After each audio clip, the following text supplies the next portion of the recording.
So hello everyone, welcome back my Sciencopedia की एक नई वीडियो में आपका फिर से स्वागत है। आज की क्लास में हम बात करेंगे क्लास 10 साइंस फिजिक्स पोर्शन के chapter number first light, reflection and refraction के बारे में। आज हम इस चैप्टर के पहले पार्ट में बात करेंगे लाइट क्या चीज़ होती है, नेचर ऑफ लाइट कैसी है, उसके बाद रिफ्लेक्शन क्या चीज़ होती है और इमेजेस क्या चीज़ होती है। इससे पहले हम आज की क्लास में आगे बढ़ें, आप लोग जैसे जानते हैं कि लगभग एक हफ्ते से 7-8 दिन से वीडियो अपलोड नहीं हुई है चैनल पे। तो उसकी वजह यह है कि मैंने कहीं रेड जोन में ट्रैवल किया था और वन डे वापस ना आने की वजह से मुझे क्वारंटीन कर दिया गया था, जैसे कि प्रोटोकॉल है कोविड-19 के तहत। तो उस वजह से मुझे 4-5 दिन वहाँ क्वारंटीन सेंटर में काटने पड़ गई। जब रिपोर्ट आई तो उसके बाद अभी मैं आपके सामने हाजिर हूँ। तो चलिए आज की क्लास शुरू करते हैं, लेकिन इससे पहले अगर आपने अब तक हमारे चैनल सब्सक्राइब नहीं किया है, चैनल को सब्सक्राइब कर दीजिए, बेल आइकन को प्रेस कर दीजिए और ऑल नोटिफिकेशन ऑन कर दीजिए ताकि मेरी वीडियोज़ की नोटिफिकेशन से आपके फ़ोन की घंटी बजती रहे। तो चलिए अब आज की क्लास की बात करते हैं। हम अपने आसपास बहुत सारी चीज़ें देखते हैं, variety of objects, we see variety of objects around us. बहुत सारी चीज़ें हमारे आसपास हमें दिखती हैं, लेकिन जब हम कहीं अंधेरे कमरे में चले जाते हैं या रात के वक्त हम कहीं अंधेरे कमरे में जब लाइट चली जाती है तो हमें आसपास की चीज़ें नज़र नहीं आती हैं। जब लाइट ऑन करते हैं हम तब चीज़ें विजिबल हो जाती हैं, तब हमें चीज़ें दिखने लगती हैं। इससे क्या समझ आता है? इससे ये समझ आता है कि लाइट एक ऐसी चीज़ है जिससे हम चीज़ें देख सकते हैं। जब लाइट नहीं होगी, जब अंधेरा हो जाता है, डार्कनेस आ जाती है, तो हमें चीज़ें नहीं दिखती हैं। मतलब हमारी आँखें जो हैं ये लाइट की वजह से चीज़ों को सेंस कर पाती है। इनमें जो सेंसेशन है, देखने की जो चीज़ें हम दिखती हैं हमें, वो कैसे है? वो लाइट की वजह से है। मतलब लाइट ही वो चीज़ है जिससे हम अनेबल हैं कोई चीज़ देखने के लिए। तो लाइट को हम कैसे डिफाइन करेंगे, यहाँ मैंने लिखा भी हुआ है।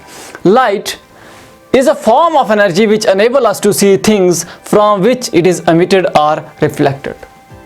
मतलब लाइट ही वो चीज़ है, लाइट ही वो एनर्जी है जिससे हम चीज़ों को देख सकते हैं। ये हमको अनेबल करती है चीज़ों को देखने के लिए। कौन सी चीज़ों को देखने के लिए? जिससे लाइट एमिट हुई है, जिससे लाइट निकली है, या जिससे लाइट रिफ्लेक्ट हुई है। अभी आपको अगर पता हो, आपने पढ़ा है luminous and non luminous objects के बारे में। यहाँ मैंने दो चीज़ें लिखी हैं, एमिटेड एंड रिफ्लेक्टेड। एमिट का मतलब हुआ सोर्स से निकलना लाइट का। जैसे बल्ब है, बल्ब से लाइट निकल रही है तो बल्ब क्या है? ल्यूमिनस, मतलब उसमें लाइट जल रही है तो वो सोर्स है लाइट का। कैंडल है, ल्यूमिनस ऑब्जेक्ट है जिनसे लाइट निकल रही है। सन है, ल्यूमिनस है। स्टार है, ल्यूमिनस है। टॉर्च है, ल्यूमिनस है। लैंप है, ल्यूमिनस है। समझ में आ गई बात? मतलब जिन सोर्सेस से लाइट निकलती है, जिन चीज़ों से लाइट निकलती है, जो सोर्स हैं लाइट के, उनको हम कहते हैं ल्यूमिनस ऑब्जेक्ट्स। यहाँ पर मैंने लिखा भी हुआ है, those objects which emit light are termed as luminous objects. जो लाइट को एमिट करते हैं, जो लाइट छोड़ते हैं, इन जो लाइट के सोर्स हैं। अब कुछ चीज़ें ऐसी हैं जो लाइट नहीं छोड़ते हैं। जैसे मेरे हाथ में ये मार्कर है, क्या ये लाइट छोड़ रहा है? मेरी बॉडी है, क्या लाइट छोड़ रही है? हमारे पास बुक है, क्या लाइट छोड़ती है? पेन है, क्या लाइट छोड़ता है? चेयर है, क्या लाइट छोड़ती है? टेबल है, क्या लाइट छोड़ता है? वो नहीं। ऐसी चीज़ें जो लाइट एमिट नहीं करते हैं, जिनसे लाइट निकलती नहीं है, लेकिन वो क्या करते हैं? वो लाइट जो उन पे पड़ रही है वो उसको रिफ्लेक्ट करते हैं। ऐसी चीज़ों को हम कहते हैं नॉन ल्यूमिनस ऑब्जेक्ट्स। यहाँ पर लिखा हुआ है, the objects which do not have their own light but reflects light falling on them are called as non luminous objects. ऐसी चीज़ें जो लाइट एमिट नहीं करते हैं लेकिन लाइट रिफ्लेक्ट करते हैं जो उन पर पड़ती है, उन चीज़ों को हम कहते हैं नॉन ल्यूमिनस ऑब्जेक्ट्स। तो हम ल्यूमिनस ऑब्जेक्ट्स को भी देख पाते हैं, नॉन ल्यूमिनस ऑब्जेक्ट्स को भी देख पाते हैं। ल्यूमिनस ऑब्जेक्ट से लाइट आती है, नॉन ल्यूमिनस ऑब्जेक्ट से लाइट रिफ्लेक्ट होती है। अब हम इन चीज़ों को कैसे देख पाते हैं? आपने इस चीज़ के बारे में पहले ही पढ़ा है, लोअर क्लासेस में पढ़ा है कि जब भी किसी सोर्स से लाइट आती है या किसी ऑब्जेक्ट से लाइट रिफ्लेक्ट होती है, वो लाइट रेज हमारी आंखों तक आती हैं। ठीक है, वो लाइट रेज हमारी आंखों तक आती है, जिसकी वजह से जब हमारी आंखें उसको रिसीव करती हैं उन लाइट रेज को, तो हम उस चीज़ को देख पाते हैं। ठीक है, अब लाइट जो है ये स्ट्रेट लाइन में ट्रैवल करती है। इसके बारे में अपने क्लास 6 में एक सिंपल सी एक्टिविटी की थी। हमने कैंडल जला ली थी और एक स्ट्रेट पाइप का पीस हमने लिया था और उससे हमने उसको देखा था, ठीक है, ऐसे करके देखा था। उसके बाद हमने उस पाइप के पीस को बेंड कर दिया था, ठीक है। अगर आपको क्लास 6 में लाइट के चैप्टर में एक्टिविटी जो थी, आपने 6th में लाइट पढ़ा है, 7th में पढ़ा है, 8th में पढ़ा है, तो आपने बेसिक लाइट के बारे में आपको जानकारी है। तो अगर आपने देखा हो, याद हो अगर आपको, तो जब हमने उस पीस को बेंड कर दिया था तो हमको वो सोर्स ऑफ लाइट नज़र नहीं आ रहा था। इसका मतलब क्या था? इसका मतलब ये था कि लाइट जो है वो स्ट्रेट लाइन में ट्रैवल करती है, ठीक है। लाइट क्या करती है? स्ट्रेट लाइन में ट्रैवल करती है। हमको वो लाइट जो है वो नहीं दिख रही थी जब हमने पाइप को बेंड कर दिया था, मतलब लाइट स्ट्रेट लाइन में ट्रैवल करती है। अब लाइट के साथ बहुत सारे फिनोमेना जुड़े हुए हैं, जैसे यहाँ पर कुछ एग्जांपल मैंने लिखी हुई हैं, जैसे reflection, refraction, casting of shadow etcetera, या इंटरफेरेंस, डिफ्रैक्शन एंड पोलराइजेशन। मैंने इनको दो कैटेगरीज में लिखा हुआ है क्योंकि ये डिफरेंट नेचर ऑफ लाइट की बात करते हैं।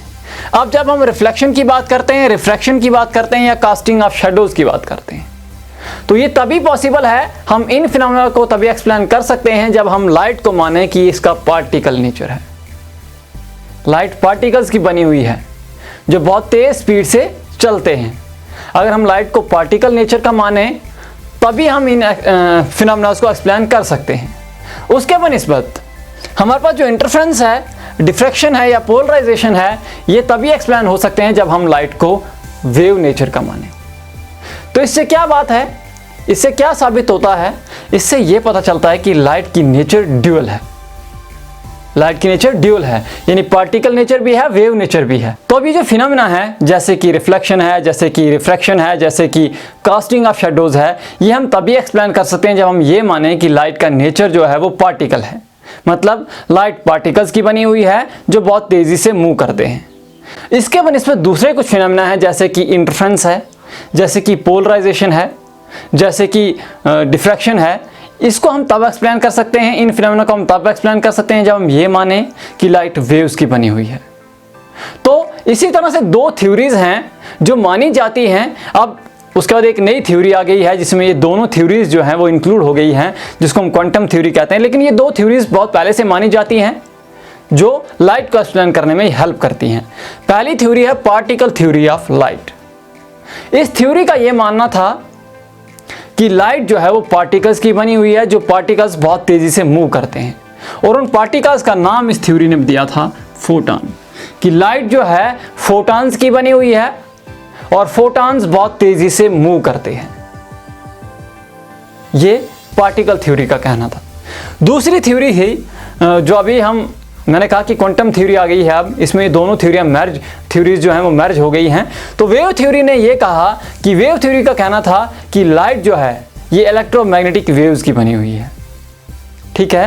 ये इलेक्ट्रोमैग्नेटिक वेव्स की बनी हुई है और इन वेव्स को किसी भी मीडियम की ज़रूरत नहीं है ट्रैवल करने के लिए, यानी कि सॉलिड, लिक्विड या गैस, किसी तरह का मीडियम जो है वो ज़रूरी नहीं है इनको ट्रैवल करने के लिए।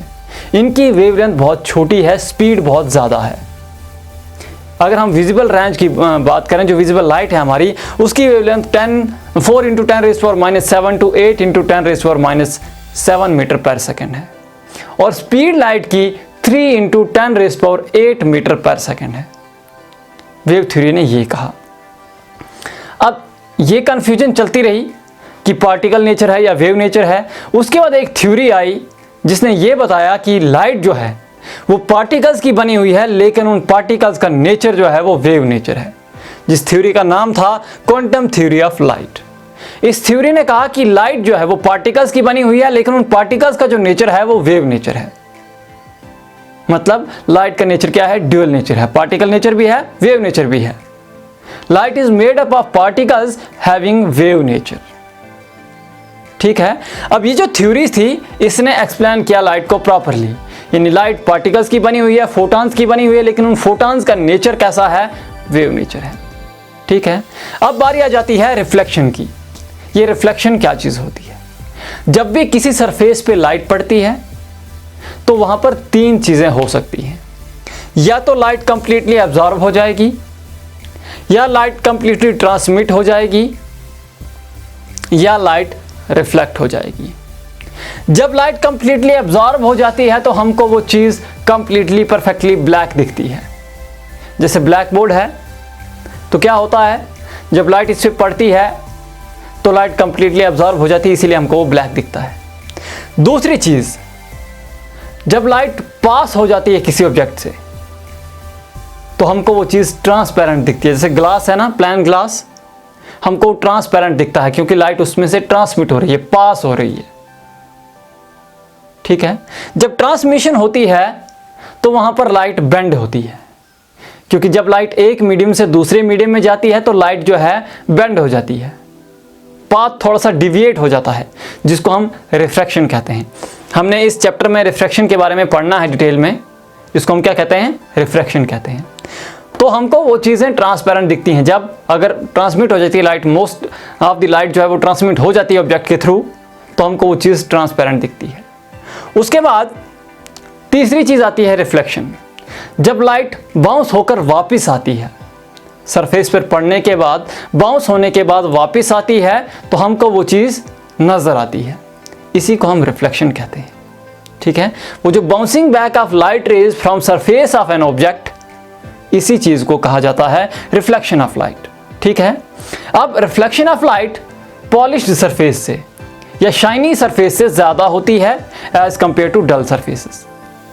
सिल्वर जो है वो बेस्ट रिफ्लेक्टर ऑफ लाइट है। हमारे जो ये मिरर होते हैं ना, शीशा जिसको हम कहते हैं, जिसमें हम अपना चेहरा देखते हैं, इसमें जो पीछे कोटिंग लगी होती है वो सिल्वर की लगी होती है, उस पर पेंट कर दिया जाता है, क्योंकि सिल्वर जो है आसानी से स्क्रैच हो जाता है, इसीलिए सिल्वर की एक लाइनिंग लगा के, सिल्वर की एक लेयर लगा के इसके ऊपर पेंट डाल दिया जाता है ताकि वो फिक्स रहे और निकले ना। ठीक है। उसके बाद रिफ्लेक्शन के लॉज के बारे में आपने पढ़ा है। अब रिफ्लेक्शन के साथ लॉज ऑफ रिफ्लेक्शन जुड़े हुए हैं। लॉज ऑफ रिफ्लेक्शन क्या होता है, आपने 8th में पढ़ा है, इनको डिटेल में पढ़ा था, अगर याद नहीं है तो यहाँ फिर से बता देता हूँ। 2 लॉज ऑफ रिफ्लेक्शन होते हैं। पहला ये है कि एंगल ऑफ इंसिडेंस हमेशा एंगल ऑफ रिफ्लेक्शन के बराबर होता है। मतलब जब एक इंसिडेंट रे किसी सरफेस पे पड़ती है और वहाँ से रिफ्लेक्टेड रे जो निकलती है, वहाँ पर एंगल ऑफ इंसिडेंस और एंगल ऑफ रिफ्लेक्शन बराबर होता है। यहाँ पर मैंने एक डायग्राम बनाई है। जैसे यहाँ पर है, ये मान लो इंसिडेंट रे है, ये यहाँ से पड़ रही है इस सरफेस पे, यहाँ पर हम एक नॉर्मल ड्रा करते हैं। नॉर्मल क्या होता है, उस सरफेस के परपेंडिकुलर हम एक लाइन ड्रा करते हैं, उसको हम नॉर्मल कहते हैं। यहाँ पर ये मिल रहा है और यहाँ से रिफ्लेक्ट हो रही है रे, तो यहाँ पर ये जो एंगल ऑफ इंसिडेंस है और एंगल ऑफ रिफ्लेक्शन है उसको हम कहते हैं, ये दोनों बराबर होते हैं। अब एंगल ऑफ इंसिडेंस क्या होता है, एंगल ऑफ इंसिडेंस होता है angle between incident ray and normal, और एंगल ऑफ रिफ्लेक्शन होता है angle between reflected ray and normal. ठीक है। ये दोनों बराबर होते हैं। उसके बाद दूसरी चीज़ हमारे पास है इंसिडेंट रे, नॉर्मल और रिफ्लेक्टेड रे। ये तीनों चीज़ें एक ही प्लान में शो होती हैं। ठीक है। यानी हम इनको एक शीट ऑफ पेपर पे ड्रा कर सकते हैं। तो ये हो गया रिफ्लेक्शन के बारे में। अब इमेजेस क्या चीज़ होती हैं और कौन कौन सी इमेज होती हैं उसकी बात करते हैं। तो हम बात करते हैं ये इमेज क्या चीज़ है। जब भी किसी सोर्स से लाइट आती है या किसी ऑब्जेक्ट से लाइट आती है और वो लाइट मिरर पे पड़ती है या वो लाइट लेंस पे पड़ती है, उसके बाद क्या होता है, जब मिरर पे पड़ेगी तो लाइट रिफ्लेक्ट होगी, जब लेंस पे पड़ेगी तो लाइट रिफ्रैक्ट होगी, और हमारे पास एक ऑप्टिकल अपीयरेंस आ जाती है, उसको हम इमेज कहते हैं। जैसे जब हम शीशे के सामने खड़े हो जाते हैं ना, तो हमारे पास एक ऑप्टिकल अपीयरेंस आ जाती है, हम अपने आप को देखते हैं, तो वो क्या है, वो इमेज है। या हम सिनेमा थिएटर में जाते हैं ना, तो हम उस पर्दे पे मूवी देखते हैं, पर्दे पे हमें सीन दिखते हैं, सभी लोग जो एक्टर हैं वो दिखते हैं, तो वो भी एक इमेज है। ठीक है। अब यहाँ पर मैंने एक इमेज दिखाने की कोशिश की है। सबसे पहले इमेज की डेफिनेशन क्या है वो मैंने लिखी हुई है। An image is found when light coming from an object meet or appears to meet at a point after reflection from a mirror or reflection through a lens। कहता है इमेज वहाँ पर बनती है जहाँ पर हमें लगता है कि मीट हो रहे हैं, रिफ्लेक्शन के बाद जो रेज हैं लाइट की वो मीट हो रही हैं या एक्चुअली में मीट होती हैं, वहाँ पर एक ऑप्टिकल अपीयरेंस बनती है जिसको हम इमेज कहते हैं। ठीक है। अब यहाँ पर मैंने एक वर्चुअल इमेज दिखाने की कोशिश की है। यहाँ पर ऑप्टिकल अपीयरेंस बनेगी जब यहाँ से लाइट जाएगी, ये प्लान मिरर है, तो यहाँ पर इमेज पीछे बनेगी, मिरर के पीछे बनेगी। यहाँ एक्चुअल में मीट नहीं करेंगे, रिफ्लेक्ट होने के बाद रेज मीट नहीं करेंगी, तो हम ऐसा मानते हैं, हमें ऐसा अपीयर होता है कि मिरर के पीछे जो है वो इसकी इमेज है। जैसे हम जब शीशे के सामने खड़े हो जाते हैं, हमें लगता है कि शीशे के पीछे कोई है, जो इमेज हमको दिखती है वो हमें लगता है कि शीशे के पीछे इंसान है, यानी हम शीशे के पीछे खड़े हैं। ऐसा फील होता है ना, जब हम इस इमेज को देखेंगे तो इमेज ऐसा लगता है कि शीशे के पीछे है। ठीक है, तो उस तरह की इमेजेस जो हैं उनको वर्चुअल इमेजेस कहा जाता है। अब इमेजेस दो तरह की होती है, मैंने आपको बताया। एक होती है रियल इमेजेस, जिनको हम स्क्रीन पे ऑब्टेन नहीं कर सकते हैं, यानी स्क्रीन पे उनको नहीं देखा जा सकता है। जैसे हमारी इमेज जब हम मिरर के सामने खड़े होते हैं तो इसको हम स्क्रीन पे रिकॉर्ड नहीं कर सकते हैं, स्क्रीन पे इसको ऑब्टेन नहीं कर सकते हैं। दूसरी होती हैं रियल इमेजेस। रियल इमेजेस वो होती हैं जिनको हम स्क्रीन पे रिकॉर्ड कर सकते हैं। ठीक है, जैसे सिनेमा थिएटर में मैंने मूवी बताई ना, वो रियल इमेज है, उसको हम रिकॉर्ड कर सकते हैं, स्क्रीन पे ऑब्टेन कर सकते हैं क्योंकि स्क्रीन पे हमें दिख रही है। तो ऐसी इमेजेस को हम रियल इमेजेस कहते हैं। ठीक है, अब मेरे ख्याल से ये चीज़ हो गई। ये आपको ब्रीफ डिस्कशन थी, ब्रीफ इंट्रोडक्शन थी इसके बारे में, ज़्यादा डिटेल्स नहीं है। बाकी इमेजेस कैसे बनती हैं, मिरर के साथ कैसे बनती हैं, लेंस के साथ कैसे बनती हैं, वो सारी चीज़ें हमने पढ़नी है आगे आगे डिटेल में। तो आज के लिए इतना ही, लेकिन जाने से पहले वीडियो को लाइक करें, कमेंट करें और शेयर करें ताकि ज़्यादा से ज़्यादा लोगों तक ये वीडियो पहुँच पाए। फिलहाल अभी के लिए अलविदा, फिर मिलता हूँ एक नई वीडियो में।